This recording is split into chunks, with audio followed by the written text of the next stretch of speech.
We made it. Holy crap, we made it. We're here. Yes, unfortunately, we're not live on Instagram. They're having problems. That's okay. We don't need to be live on Instagram all the time. We have like one follower over there. 2. Get it right. Ladies and gentlemen, welcome to Talking Shit. That's right. You are now tuned in to the Shit Show. I am Brian. With me always is that guy. I am Mark. Ooh. Holy crap, he knows his name this week and everything. Hey, I knew my name 3 weeks ago when we did it. I just was busy working on other things. Sorry. Mark, anything you want to talk about real quick before you bring our guest on? Well, see, I was going to say who our special guest host will be next week for our anniversary show, but I think I'm going to leave them in a little bit of suspense for a little while longer. Excellent. Instead, I'd rather talk with LaDonna Humphreys. We'll bring her on, man. Hey. What's happening? Oh, just taking a break from my kids, right? Because I have so many of them, so I could come hang out with you guys. This is much more fun. I guess if you really want to hang out with us. That's what I say all the time. You haven't met my 7-year-old, okay? I needed a break from that, so here I am. We pretend like we're 7 sometimes. Yeah, look at my toys. I got plenty of toys to prove that. Well, I have 7 kids, and I'm telling you, my 7-year-old, my youngest one, that's like having 20 kids all in one. So I was quite happy to send her off with her dad to go run some errands so I could do this tonight. I forget what it's like to have a 7-year-old. I haven't had one in a long time. You want to borrow mine? No. Okay. I was happy. Our kids are grown. We're good. Yeah. Mark's over here not even wanting to hang out with his grandkids. I never said that. He said that. Fuck you. I did not. Anyways, and this is why we're never going to get monetized, because I say fuck a lot. Anyways. It's cathartic, though. Yes, it is. There's something about saying it. So, all right. We've been trying to get you on the show for quite a while. The last time you got sick, so we'll forgive you for that. Thank you. It just, schedules didn't match up for you. So I'm happy that we finally got you on here. Well, thank you. I'm excited that you invited me. I wanted to be able to do this last time, and I was sad that I got sick. So, let's. It was interesting to have you and Robert both on the show. Would have been really good because you guys seem to work really well together whenever you guys talk, and I've heard that from Robert too. Yeah, Robert. I really like Robert. I like the work he does. He's pretty amazing. So yeah, I was sad I missed out on that. Hold on one second. I got to talk to Steven for a second. Steven, we're still waiting on the video. Oh yeah. This guy. He's the only one. I think he's the only one left that we have not that I've asked. Well, no, Kyle too. Anyways. All right. So you have a podcast. It's a very popular podcast. I have a thumbnail for it, and this is what I was telling you. I told you everything was small for some reason. I can't figure out why. He's used to small stuff. I can't. I tried to get this to blow up, guys. I'm sorry. I did my absolute best. It will not get any bigger than that. It's going to stay small like me. Never mind. I apparently missed something because my internet did something funky, and I think that it's probably a good thing I missed. So cut the tail end of that. I'm going to step out of that conversation. I put up there your the pin for your show. Let me try it one more time and see. Maybe it was me that caused that problem then. No. I cannot find the bigger image of this. So what I was saying was it's going to stay small because I can't figure out how to make it big. And Mark laughed. See? He's definitely 7.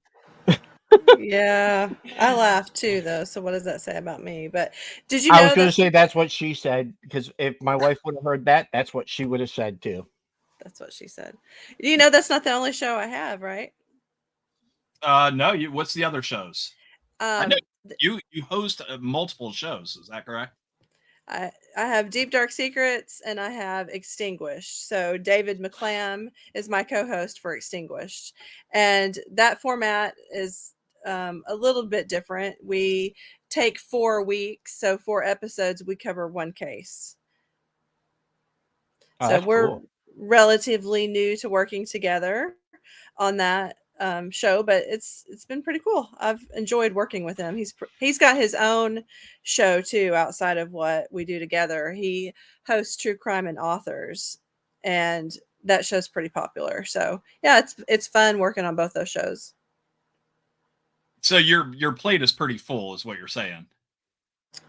It is. It's actually, I'm a workaholic and I've just got so much going on, but I enjoy it. I love it. And I love anything that's true crime related. So it's not like it's hard work for me. It's something that I enjoy. And outside of that, not only are you doing podcasts, you're hosting events, correct? I am. So, because of my work on the Melissa Witt case, Hmm. I, along with my co founder, Amy Smith, we launched a nonprofit called All the Lost Girls. And we specialize in assisting families with cases that are similar to Melissa's, so we can offer just our expertise and act as a liaison with the media and try to get more media coverage. And as a fundraiser last year, we launched something called True Crime Fest, Northwest Arkansas. And we had no idea. We thought maybe like 50 people would come, but like 700 people showed up. So, People um, love true crime. yeah, it was Oh, exciting. So absolutely. we're gonna do it again this year. I'm really excited about it. You were just down here, what, last year in Orlando, weren't you? I did. I was in Orlando for CrimeCon, and Right. Yeah, because I seen that, and I'm like, because Robert was there too. Oh yeah, yeah, we'd have loved to come out and seen you guys, but Yeah, I just could not pay the price for those tickets at that time.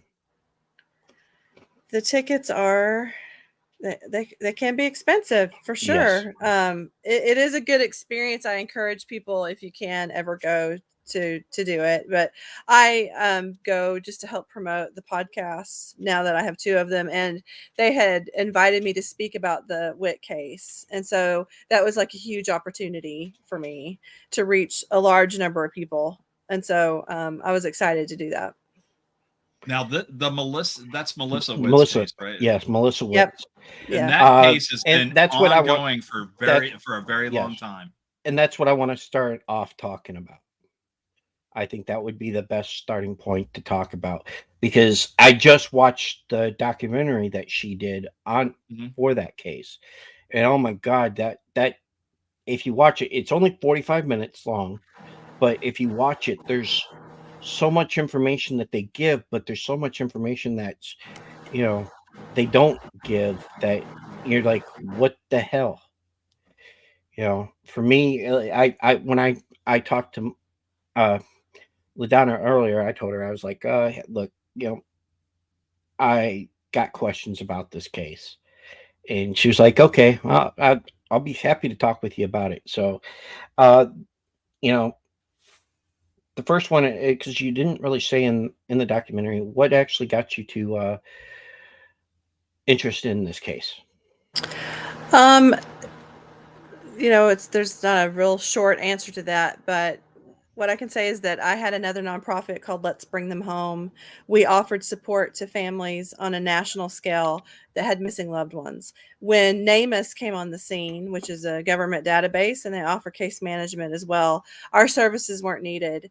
And we'd been doing that work for about 15 years. So, with any nonprofit, you want to work yourself out of business. And that's basically what had happened with us. Our services weren't needed.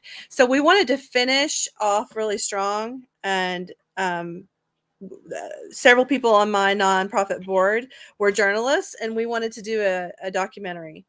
We got together. Everybody kept bringing up the Melissa Witt case. I argued with them because she wasn't a missing person. She had been found deceased. They outvoted me and they sent me to Fort Smith to meet with the police department. And once I did that, I was hooked on this case. Just really horrified that she was 19 and that, her life ended so abruptly, and just to know that the case is so solvable, but there's not been the kind of attention that needed to be on the case. And so that was the whole reason I ended up getting involved. And here I am 8 years later. The whole thing with that case too is there's still an unidentified killer. Absolutely. Is that correct? So Yes. Yeah, because they thought that they had. They only talked about 2 in your documentary that they thought might, because the cases matched up sort of to hers on other people. They were looking. both- you guys are looking for similarities in the cases and that. And both. Well, the two suspects that we talked about primarily in the documentary were Larry Swearingen. He committed a similar crime in Texas, 4 years, almost 4 years to the day. And so, because of the similarities, the girl was also named Melissa. She was 19. She was kidnapped. She was found murdered in a national forest. He was looked at because he had connections to Arkansas, but they've never really been able to prove any connection to Fort Smith or to Melissa. The other suspect, Charles Ray Vines, was a known serial killer, but we also kind of dropped a hint in the documentary that there's an unnamed suspect, that there's someone out there that the police are looking at very closely, but they've not been able to release his name. And that is the person that I personally believe killed Melissa Witt. I know who he is. And so what we had hoped to accomplish with that documentary is to put some pressure on him and to make the public aware that there was someone else out there. Now, when they found the body and stuff, it was dragged, like you said.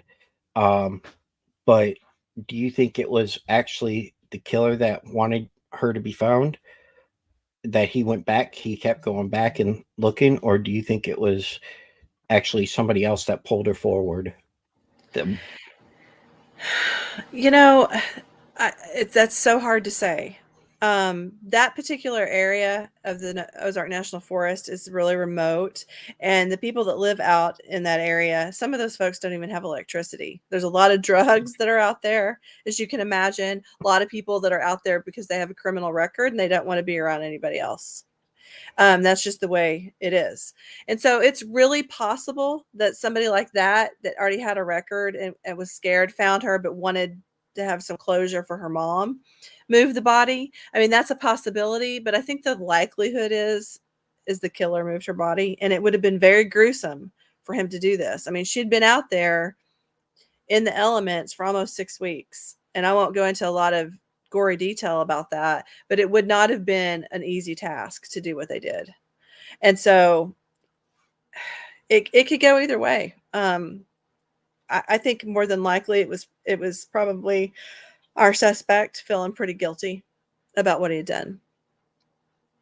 So hey, there's my book.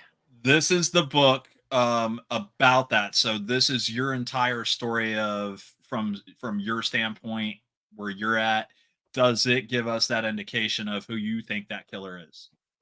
No, so it doesn't. This is basically just like what you said, my story, how I got involved, things that I've done in the case. Then there's a sequel to that book called Strangled, and that's one particular lead that we followed for almost a year. But my third book comes out on April 20th, and it's called Connected by Fate, and it is all about who I believe killed Melissa Witt. I call him the unnamed suspect throughout the book, and I'm really excited to get that book out there because I think it'll shake some things up, at least for him in his little world. Very good. Yeah. So you're super busy because you're staying on top of all this stuff too, not only with the Melissa Witt case, but with all the human trafficking stuff that you're helping tell the stories of. I mean, you're super busy. So do you, outside of podcasting and writing books, do you work as a standard, average, ordinary, everyday person? Or are you always going to be a superhero? I wish I was a superhero because then I could solve the wit case. But I do have a job like everybody else. I'm a sober living director. I've been an executive director for that nonprofit for, I guess, going on 6 years now. I'm super passionate about helping people, particularly women, get sober and get their kids back. And I imagine that I will always have my hand in that and in true crime. Both are very important to me. That's what drives you. It sounds like you're a people person, because it does sound like you have a willingness to help other people find their way, and even those who have already, you know, left this earth. It's like you're trying to help her find her way too. So You um, know, I that's think so. I I mean, mean, her mom, Melissa's Witt's mom, never got to find out who killed her. She died before she could find out. it makes And me sad. Yeah. yeah, I mean, I mean, I'd like to see the guy come to justice. But there's one other question that I had about that all. But he's you going to know, come to justice. We're really close to getting him. So if he's watching this right now, and I hope he is, because he likes to follow everything I do, we're going to get him. So I take it being out there 6 weeks and stuff, and because of the elements and everything else, they didn't find DNA. so there's always DNA. I always say that. There was some degraded DNA, yes, and so it's the hope of investigators that with continued DNA improvements over the years, that at some point that will be useful for us. What's left is just a small sample because some things have already been tested in the beginning, and Mm, so they're holding on to that because that's like our last that holds the shot. key. Yeah, that's Yeah. okay. But it's not the only thing that could solve the case. There's some things that I mean, I can't say what it is, Right. Without. but the investigation that I've done over the past 8 years helped kind of kick some of that up for for law enforcement. And so I'm excited about that because we really are closer than ever to getting her case solved. Okay, one last question, and then we'll go to a different one that you could talk about.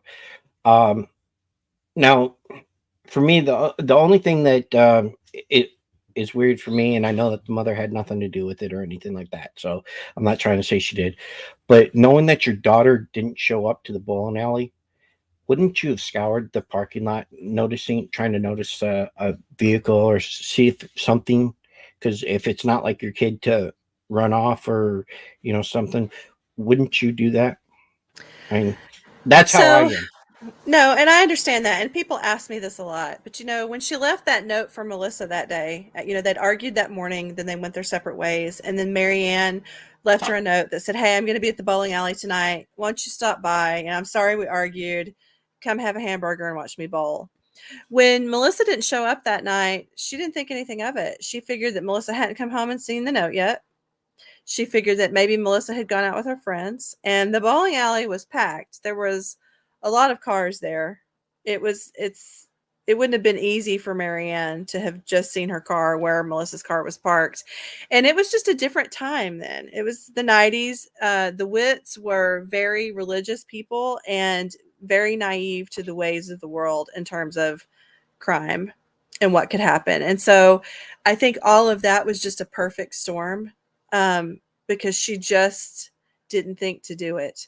And I know that that does seem odd because, we have the hindsight of, you know, living in an age now where everything's like instant gratification and you've got, Dateline telling you all these terrible things that happen. That wasn't the case for her. And even if she had seen Melissa's car that night, it wouldn't have changed the outcome, unfortunately. It just would have made the investigation start sooner into her disappearance. So it's sad. It's one of those things that'll always, that haunted Marianne until the day she died, that she had written that note and invited her girl to go bowling. And that's what ended up getting her killed. That it was real heartbreaking for her. So if they wouldn't have argued the night before, it could have been something completely different. The morning of. The morning Yeah, of. the morning of. Yeah, yeah, I think so. And so, she did go to her grave wanting justice for Melissa. And Absolutely. when investigators took me out to the crime scene in the Ozark National Forest, it was shortly after we began the process for the documentary, and I'd never been to a crime scene. I'd never been to a place where, oh, this is where so and so's body was found. I just hadn't. And being out there on that remote mountaintop really did change my life. I was just incensed that somebody had the audacity to leave her out there like she meant nothing to them, that she didn't have a family, that she didn't have a mom that loved her. And I have 5 daughters, and something in me just said, no, no, I have to do something. And I'm just not going to stop until this guy is arrested. And he knows I'm not going to stop. And Good.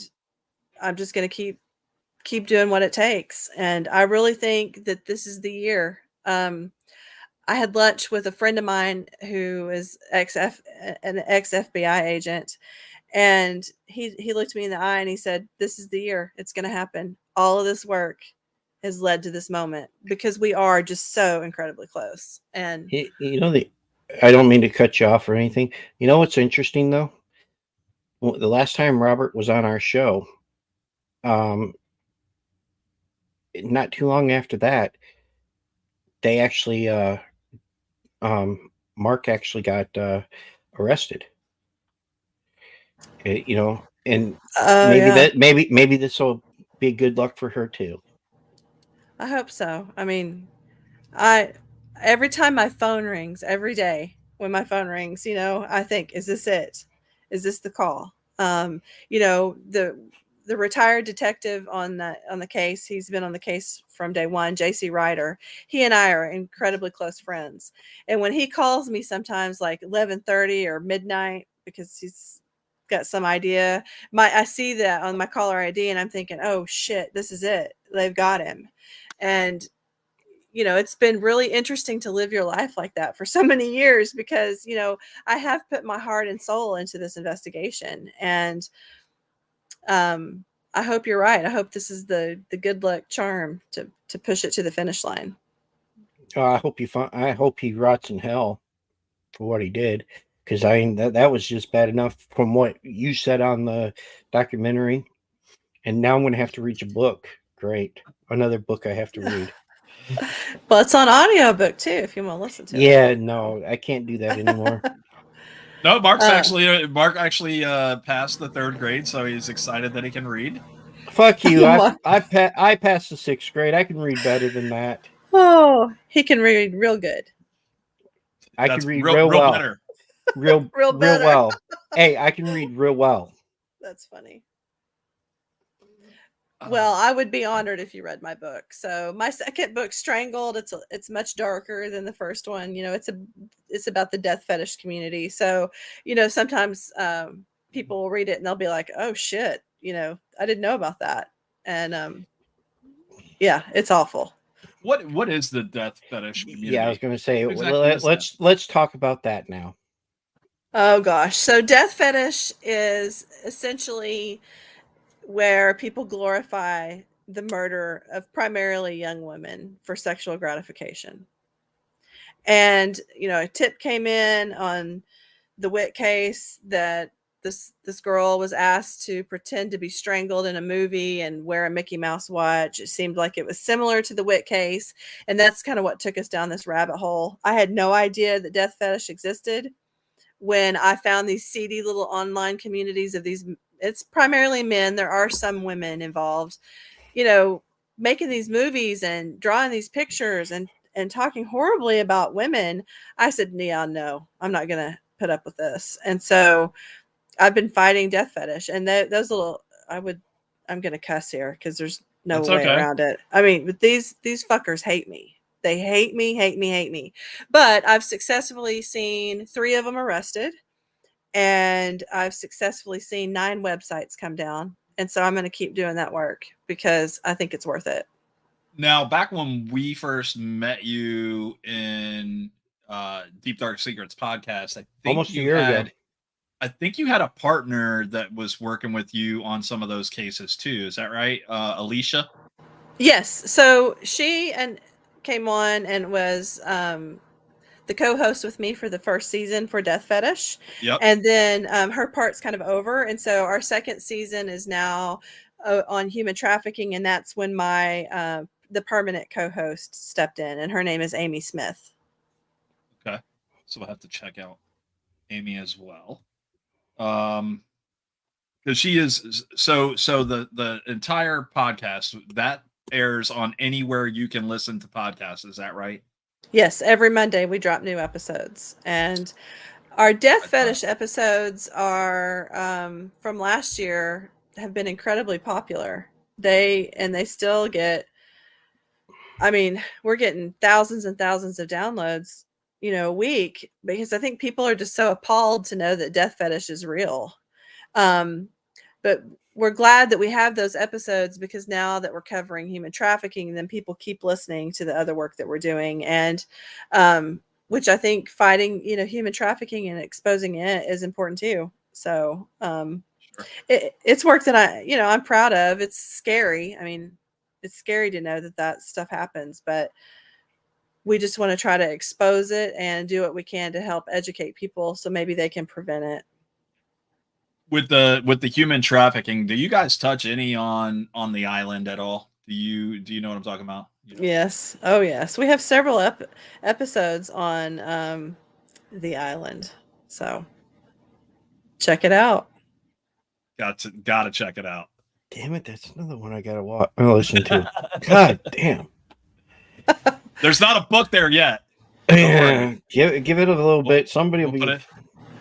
No, but I am working on a book project called Violent Daydreams, and essentially that's where death fetish and human trafficking and child pornography sort of all combine, because there's so many death fetishers that get arrested, and then people find law enforcement finds child porn on their computer, and then trafficking is a big theme within the death fetish community. So because I've done so much undercover work in the death fetish community, because I've pretended to be one of these fuckers for a year or more, I've gone in there with screen names and pretend I'm one of them to blend in, and I'm going to use all of that against them, because what I did is I picked the ones that I knew had some sort of, it's weird to say this, but like prestige within the death fetish community, and I hunted them down in real life and found them. Wow. And I'm going to expose them in my book. So if they don't want to be exposed, they shouldn't be doing it. Can't hide behind a screen name anymore. So while you're doing this, how much death threats have you actually got? Oh, I get them weekly. They don't bother me anymore. Like that, I've been told they're going to burn my house down. They're going to. I won't even say some of the shit they threatened me with. I could just imagine some of these sick people what they would say. But let me give you an example. One of the guys that threatened me, his email was horrible. Like, it did mess with me for a little bit, because I was like, wow, that's pretty specific what you're going to do to me. So I thought, F you. And so I found him. He lives in Canada. He's an attorney. He's the president of his Rotary Club. And I called him. His secretary answered and said that he wasn't taking calls. And I said, oh, he wants to take this one. Would you tell him that LaDonna Humphrey's on the phone? And he got back on the phone. Like, he got on the phone and he was like, he was shocked that I found him. And I said, if you don't want your wife and your family to know what you're doing, don't ever threaten me again. And I hung up on him. And I didn't know what he was going to do to me after that, but nothing. I never heard from him again. So I think that a lot of them are like keyboard warriors. They're so used to pretending they're big, bad, and ugly because they like death. But when somebody calls them out, they're going to, go run and hide. And I say that, and I know some of these men are incredibly dangerous too. And so, yeah, there's a little bit of fear. By nature, I'm a jokester, like try to blow everything off. And so that's just kind of the attitude I have. But, I hope nothing bad happens, but it's too late. I've already been doing this work, and that's why I want the book out there. I think that'll be really helpful. Keeping everything on screen and keeping everything in writing. If you do make phone calls like that, just make sure everything's recorded. You just have to try to protect yourself to the best of your ability. Yeah. You know, so even with all of it, you know, even with Melissa's case, even with with all of it in general. So, wow, it got dark in here real fast. I'm sorry.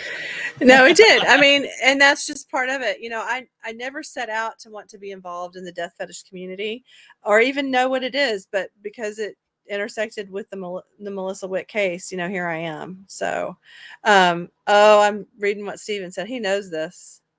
Yeah, it's true. And you know, they've at some point they'll take it too far. You know, for one, and we can change the subject after this, but one of them in particular was posting about a woman that they knew in real life, and they were posting photos of her, and it was so disturbing to us that we were scared that he was going to kill her. So we took the photos and we were relentless in our search to find her. And in one of the photos, she had been in some sort of a race, like a marathon, and we were able to track her down that way. So we tracked her down. We said, this is who we are. This is what is happening. Here are the screenshots. This man is taking photos of you. Do you know him? And she knew immediately who it was from the photos. We encouraged her to file a police report, and she did, and he got arrested. And so that's the kind of work that I'm really proud of, because I think that we potentially saved her life. And that, of course, sent a really strong message to the death fetish community that we weren't kidding. Like, we don't want this to happen anymore. And so that kind of stuff keeps me going. That's a bright spot, but it is very dark and nasty. So, all right, on that note, let's try to liven it up a little bit. Oh, football. Do you watch football? No, I hate football. We got a Super Bowl coming up, though. Are you not excited for this? No, I'm kidding. Are you not excited for this thing? Yeah, my kids are excited. You know why? Because their team's going to the Super Bowl? They think they might get to see a glimpse of Taylor Swift at the Super Bowl. Oh, trust me, they're going to see Taylor Swift at the Super Bowl. So, no, but my husband loves football. It's just I'm a baseball gal. Baseball is my thing. So, what's your favorite team? Well, I'm into college baseball. Razorback baseball is my favorite. I don't miss a game. I haven't in 15 years. So it's something that I don't smoke. I don't drink. I don't do any of those things. This is my guilty pleasure, watching Razorback baseball. Yeah. I don't have guilty pleasures anymore. It was all taken away. Oh. You did that to yourself. I quit drinking 16 years ago. Yes. Proud. I did that one because Papa. I stopped taking morphine after 16 years. Yes. But I wanted to see if that was what made my my problem worse, and it actually did. So, and I did that all with no help. Well, sort of help. But they do make the little blue pill, so you can get that fixed. Okay, well, that's some TMI right there. Damn. They're white pills right now for, anyways. Oh my God. So let's see. So touched on the Super Bowl. So what I am super excited about this Super Bowl are going to be the commercials. I want to see Deadpool's supposed to have a commercial. Deadpool 3 is going to be hitting theaters this year. And I know that there is a trailer coming out for that. So I don't know if your kids watch it, if you've watched Deadpool, if you're a fan. No.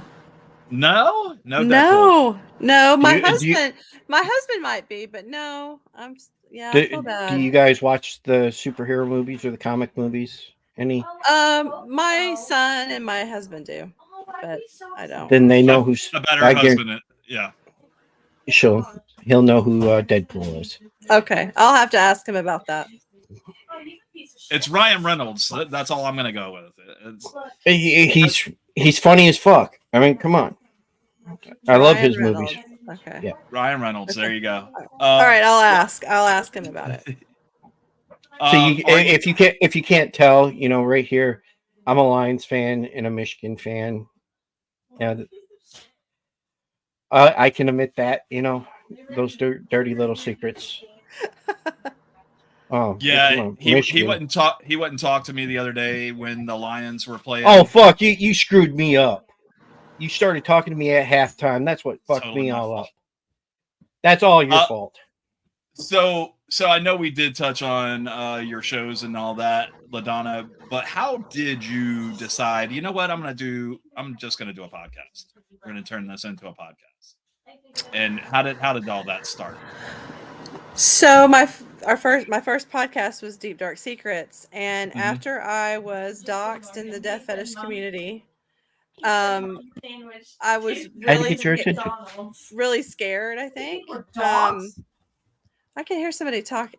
My wife. Oh, hi. My wife, my daughter. Shh. Jesus.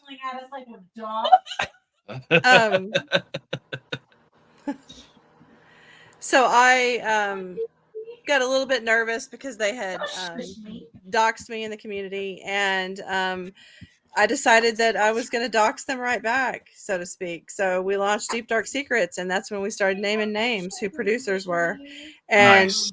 That I never dreamed it was going to be as successful as it's been. I mean, it just sort of like exploded because nobody had ever done anything like that. Lots of things have been done in true crime, but nobody had been covering the death fetish community. So it's been interesting because people, listening to it that first season, it was like a dirty little secret. You know what I mean? Because people wanted to hear it, but they didn't want to admit to to listening to it. So anyway, that's how it got started. Crazy. And are you still on the big network with the Deep Dark Secrets? I'm not. No. No longer on the network? No, we are just so busy right now. So we kind of stepped away from that for a while. But we may be back someday. You don't want to hear our opinion on that. So let's go to a different one. You don't need it. You just don't. I mean, you're doing great on your own. You have multiple podcasts. You've written multiple books. So if you think for any second that you would need something behind you like it, you honestly don't. You're doing fantastic right now. Can you do better? How? Like, I mean, you just keep other than being picked up by a national, something national. Little iHeartRadio action, maybe. Yeah. Hey, John, cool? Can you put in a word for her at iHeart? That would be cool. Extinguished is doing really well. There's a new series on A&E called Murder in the 21st, and I'm on one of those episodes with Extinguished. So that was pretty cool. That really propelled Extinguished, to a whole new level. So I enjoy that podcast too, just because I like talking about those cases and bringing awareness to them. So I have a lot of fun. I am going to be launching a third podcast this year, and it's not true crime related. It's about sober living. It's called The Sober Road. And cool. I'm super excited about that because it's something that I'm very knowledgeable in, and I want to be able to just talk about it and start a conversation. So I think that'll be cool. That will be pretty cool because there's a lot of we got a lot of casters that we know that are doing stuff like Men's Mental Health Mondays and stuff like that. I think those are something like that for sober living and sobriety.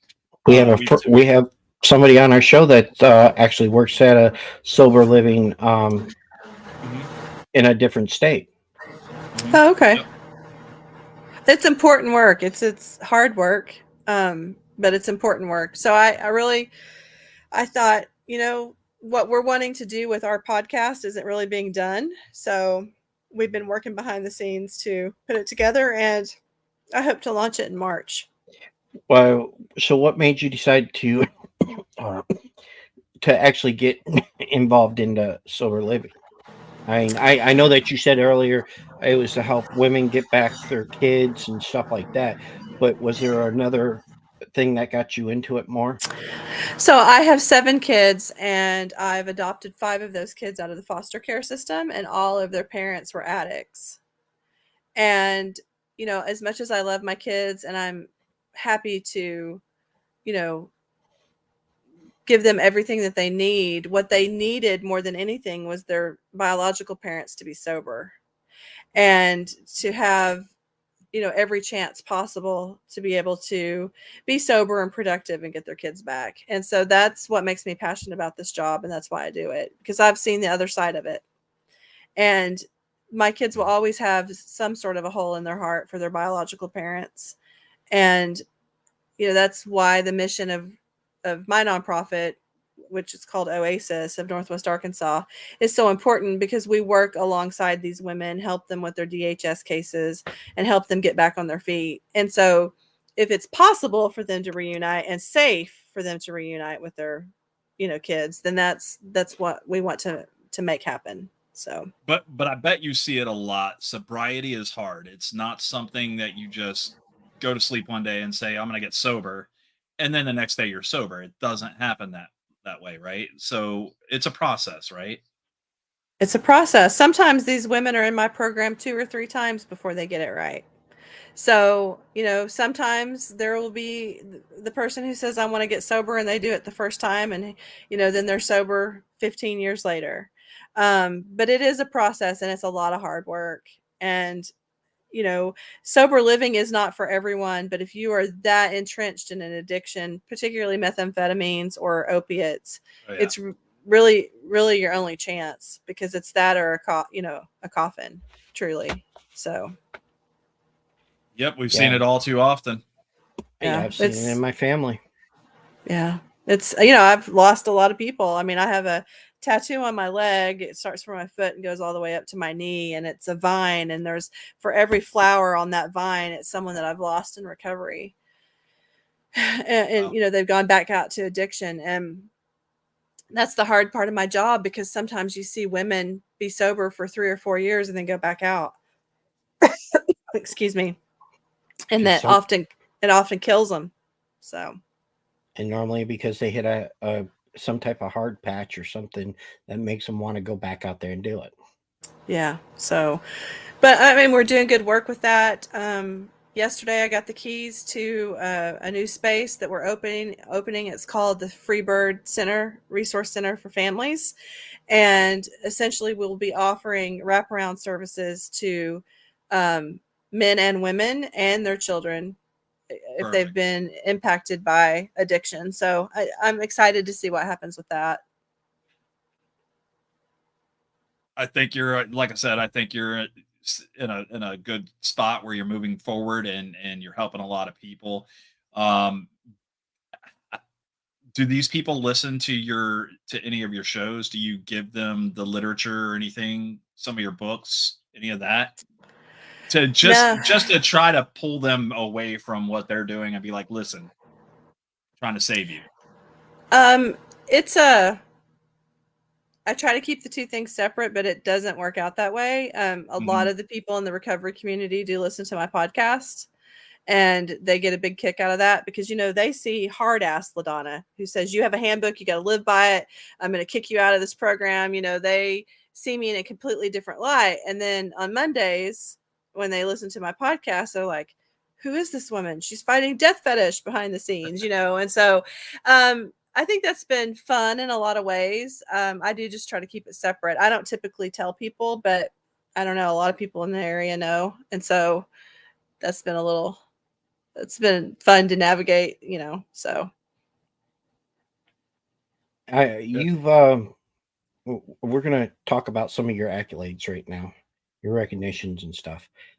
That documentary alone, you've won a lot of awards on. Is I there did.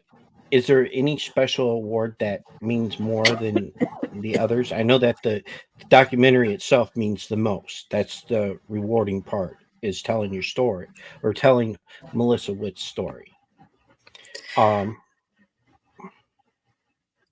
I mean, today we were notified that we won best indie doc of the year. That's was pretty amazing to us. I think for me, the biggest win though is that this was an independent doc that I paid for out of my own pocket.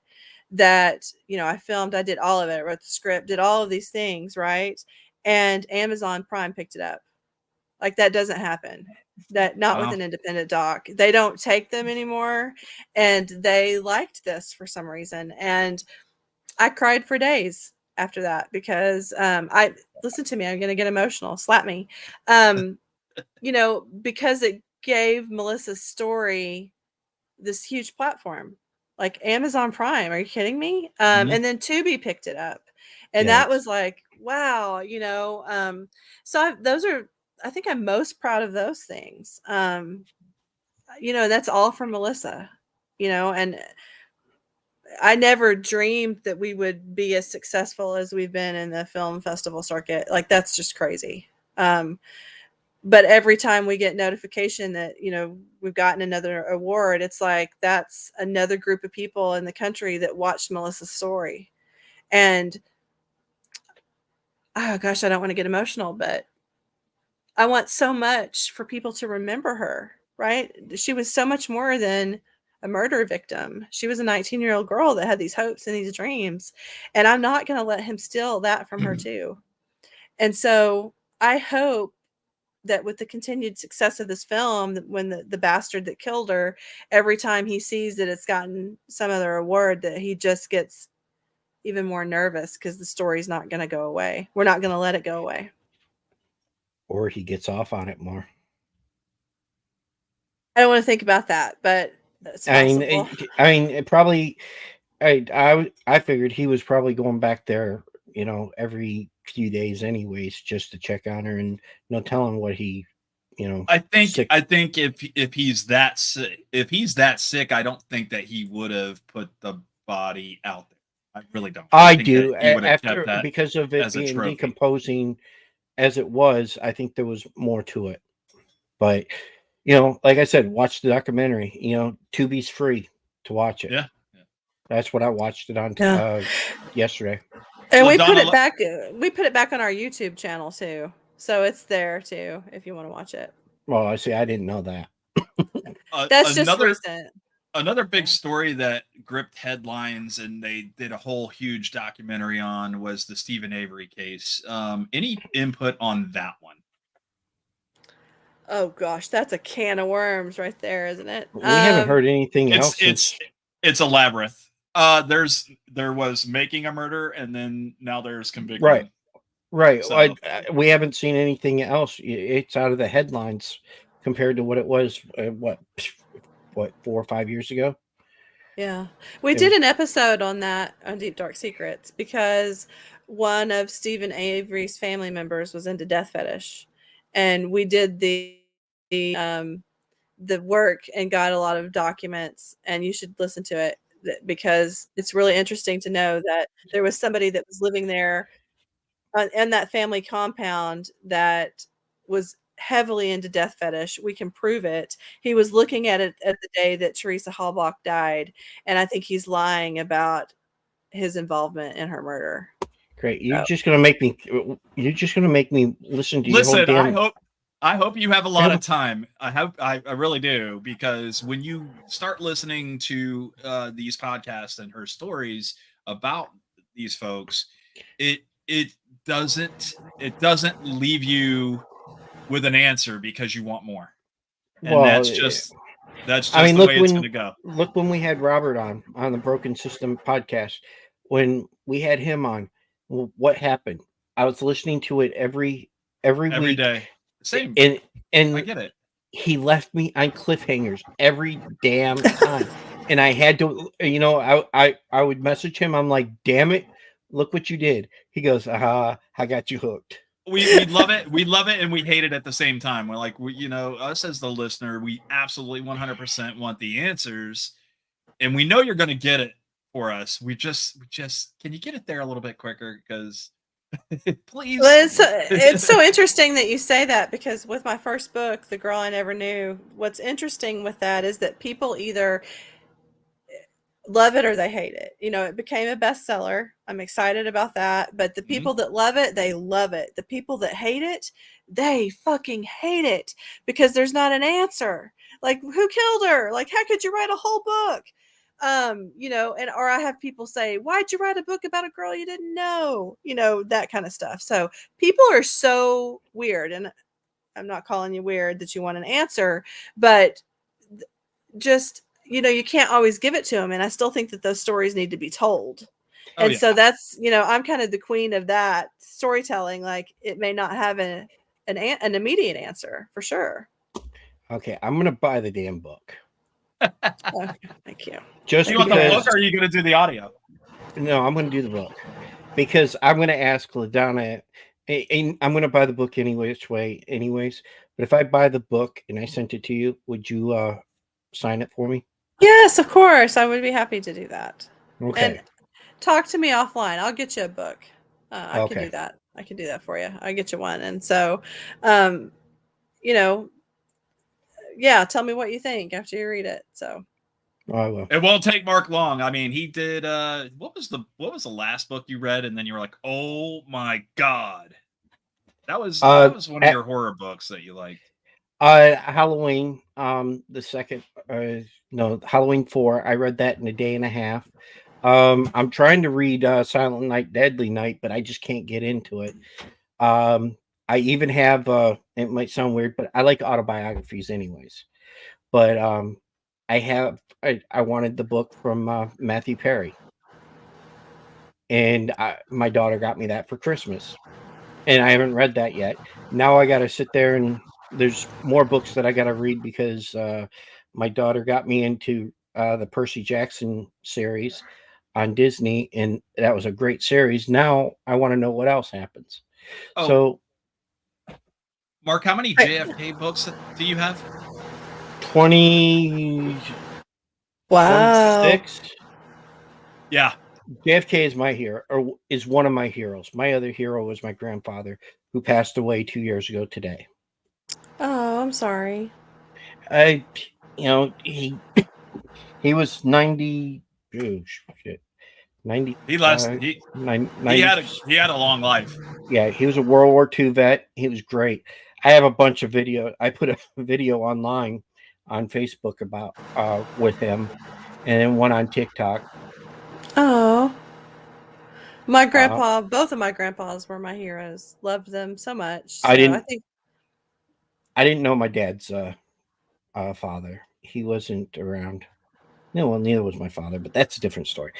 All right. Now we asked you something before you came on the air, and we're figuring might as well do it now. Tell everybody about our anniversary show next week, February 8th. And do we want her to tell everybody who the guest do you remember who we told you the guest was going to be? I think so. Can I say it? Say it in the thing. Do the thing. Do you want to take us off the screen so you can Can I type it over here? Will people see it? In the comments, maybe. Okay, it says private chat. Can you see it? No, that comes up as me. So yes, no. That's correct. That's yes, correct. that is correct. Yes, that is correct. Do I win an award for remembering that? Do I get to say it? Yes, you already have the awards. Can we borrow some of yours? Well, I want another one. I remembered his name. I'm 50. I'm old, and I just feel really proud of myself. We're 40. We're 46. So I mean, you're not much older.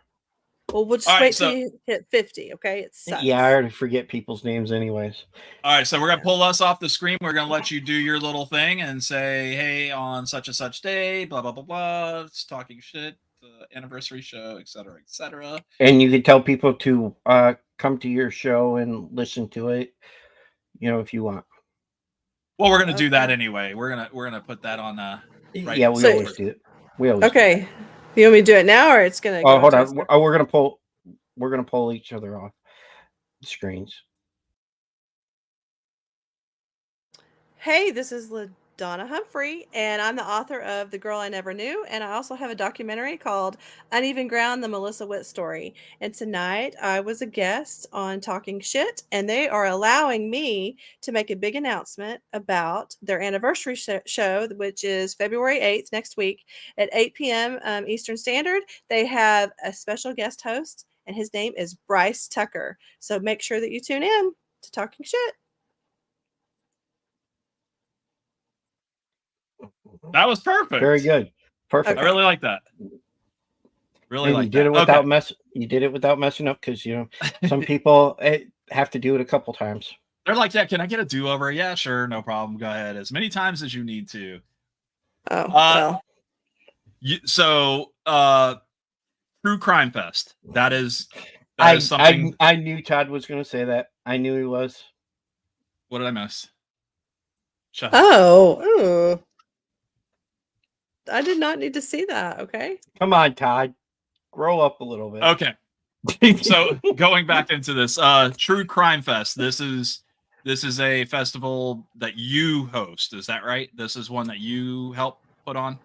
Yes, it's hosted by All the Lost Girls, which is my nonprofit, and we bring in national speakers.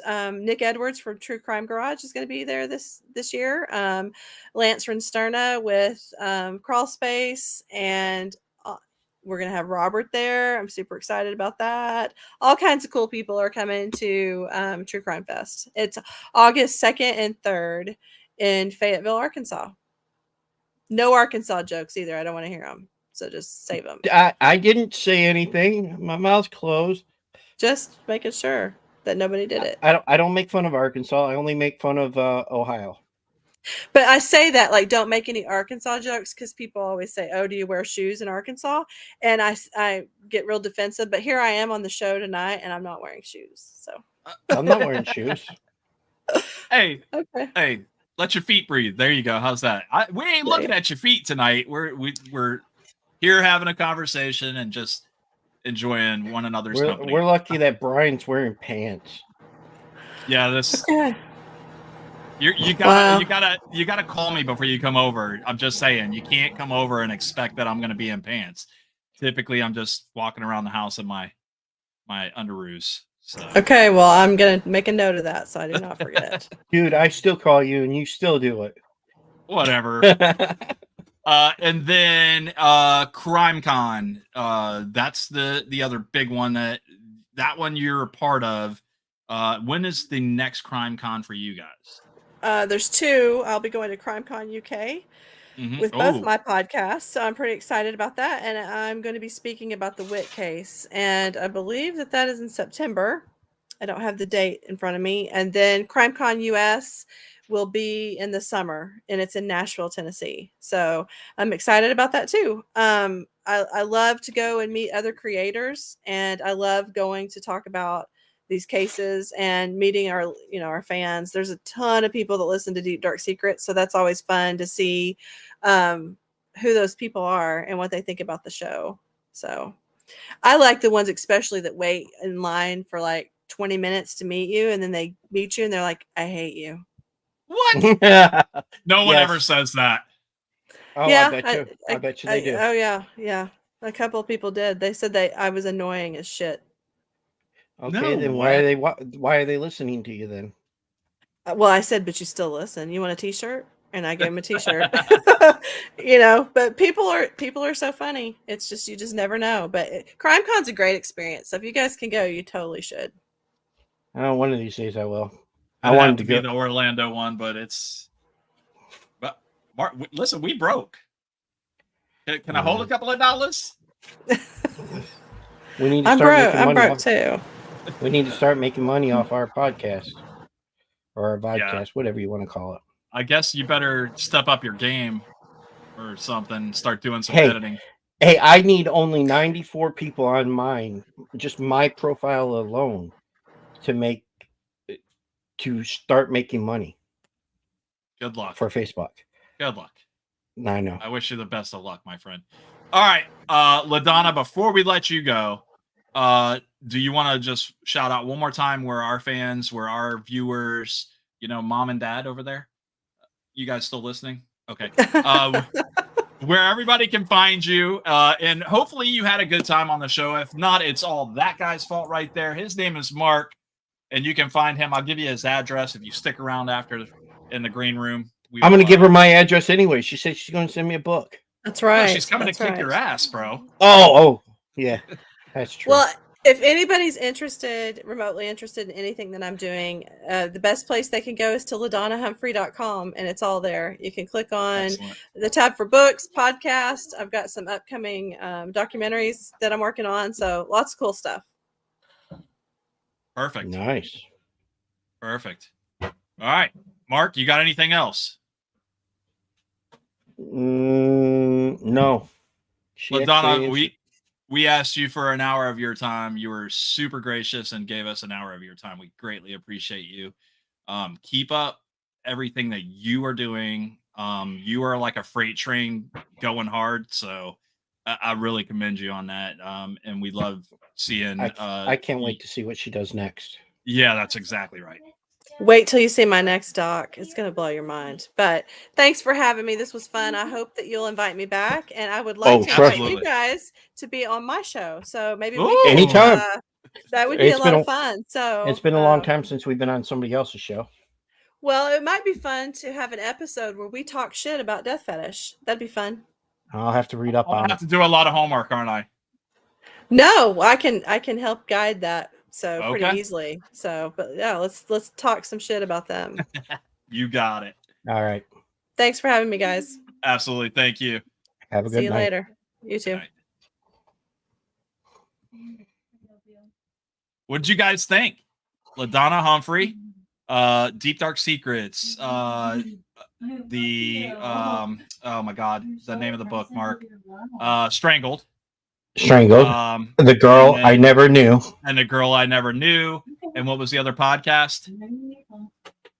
You're killing me, guy. I didn't write it down. Listen, check her out once again. Go to LaDonnaHumphrey.com. Everything you need to know about Miss Humphrey is right there. Mark's going to be getting the book from her, and he's going to read it, and then he's going to come on the show and be like, I want to know. You're going to want to know more. It's just going to happen. Oh, yeah. It's always that way. Especially every single one of the podcasts that we've listened to, or every single one of the stories that we've gotten into like that, we're always like, dude, what? And then we talk about it, and it's crazy. We have our own feelings about it, right? Oh, yeah. I do have my own.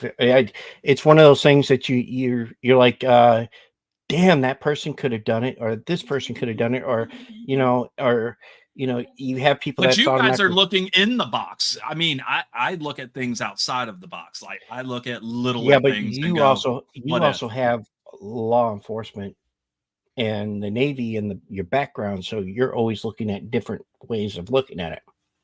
And you have to. Right. You can't accuse someone without having facts. So we always want to make sure that. Yeah, but we're in the day and age that you can accuse anybody you want and still get away with it. Only if you're 9. You know my feelings on that part. Yeah. But anyway, so what's next week? Bro, we've been on the air for a year next week. That's our anniversary show, dude. And Mark. we reached out. Mark. Oh, happy anniversary.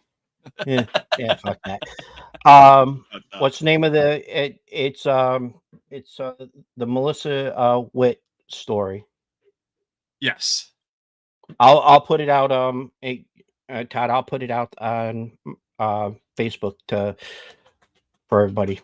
I think you're part of my Facebook. Anyways, we reached Dude, I'm out telling you, when you listen to the Melissa Witt story, it's on Amazon as well. Tubi, oh yeah, you can you can not on Amazon. It's on Tubi. And it's on Prime. And Prime. There you go. Yeah. What did I say Amazon for?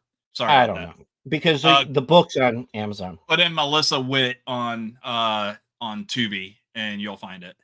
It's crazy, bro. Just make sure you're not eating. and check out the story. And when it comes you're gonna want when it comes to that, you could probably be eaten. Um, it's one of those things that it's great how she did it. It wasn't gory. It was very tasteful, and she went into some detail, but not enough to tell she left you anybody. enough. She left you enough to make you want more. And that's the ultimate goal.